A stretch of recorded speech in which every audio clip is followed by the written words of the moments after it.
Okay, so when Allie told me that the topic for today was big ideas, I thought it over and figured that talking about ants was the most logical thing, because that makes a lot of sense. So this is probably not what you're expecting, but here we go. The biomass of every single ant on the earth is greater than the biomass of every human being.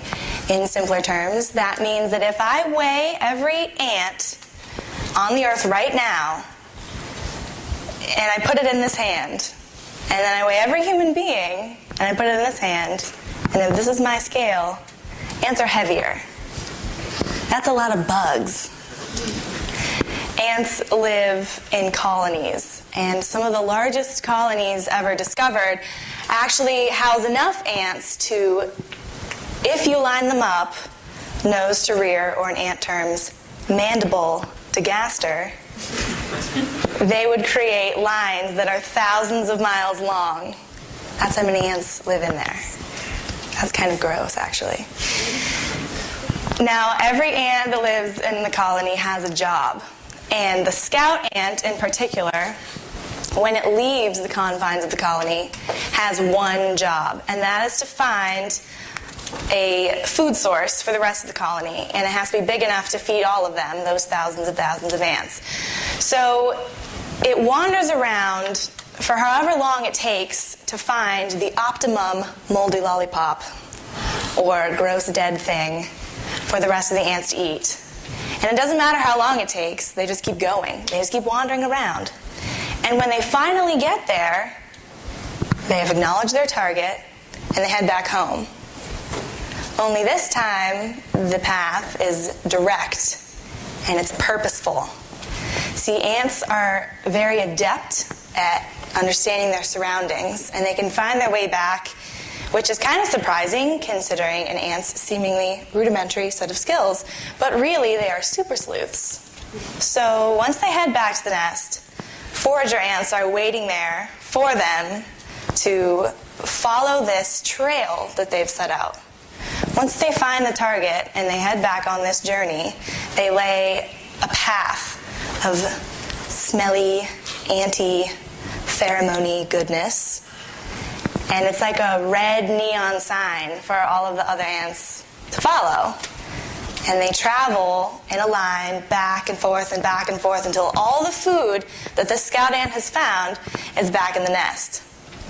They do so tirelessly because it is ingrained in their very bodies to do so.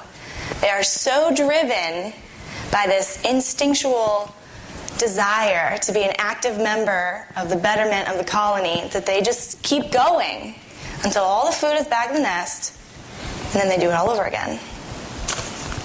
Okay, so I'm 17 years old, still. I attend the Wellington School, surprise. I am not the founder of a charity.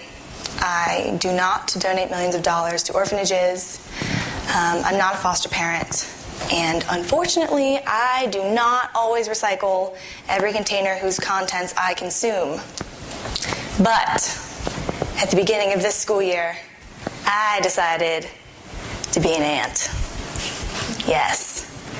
I wandered around in my own head for a few weeks, examining every idea that came and went, and really pondering what drives me to be a better person.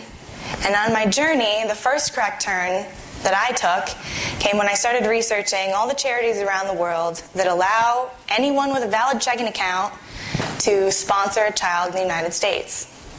And the second correct turn came when I began to research B corporations, which are businesses that are half regular corporation, like a Walmart, and half not-for-profit. So it's a business that's philanthropically inclined. And from this, I created Bead Hive, which is a jewelry store that made its debut at the Wellington Arts Premier Student Marketplace just last Saturday. Every piece is handmade, and a lot of the pieces are made out of recycled vintage materials, so a clasp here and a bead there.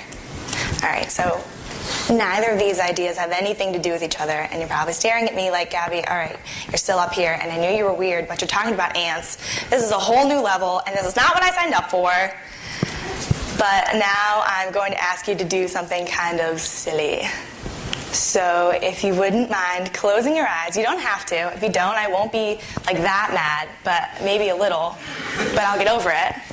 So close your eyes, and the first thing I want you to picture is a crowd of people.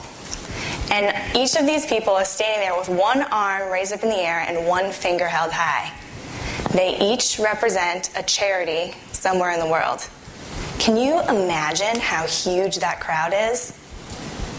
Now picture next to this crowd, and roped off so no one will mess with it, a huge stack of cash. That's the amount of money that has been donated to every charity every year that these charities have existed. It's the accumulation of our monetary donations to the betterment of something anywhere. Now picture a second crowd. And this crowd's even bigger than the first.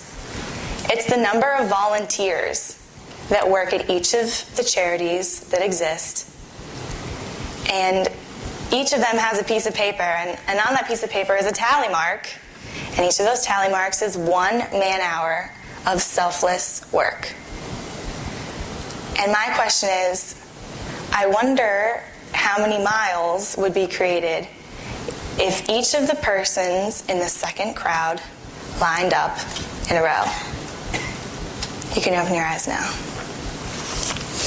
So I'm still here. Hi. I didn't disappear while you were gone.